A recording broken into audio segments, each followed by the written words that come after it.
let me use the word of former President Rodrigo Duterte na obsessed yung mga politiko na pabagsakin ang mga Duterte at naririnig natin sa kanila ngayon, hindi naman nila tinatago.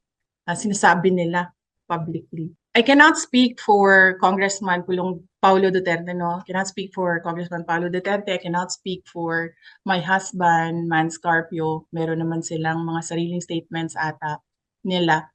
Pero si former Senator Trillanes, dati pa naman siya, nakikita na ninyo, is always after the Duterte, 2016 pa lang. So nakita ninyo na politika yan lahat.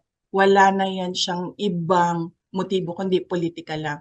Klaro naman yan, nung nakita niya na mananalo na si Pangulong Duterte noong 2016, hinabol na niya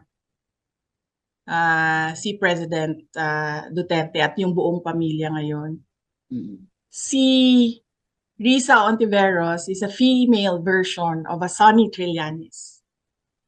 Makikita ninyo sa kanilang mga sinasabi, hindi ko lang alam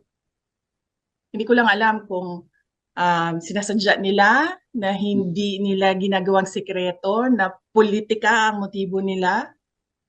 Pero pareho yan sila, si Sonny Trillanes at si Risa Ontiveros.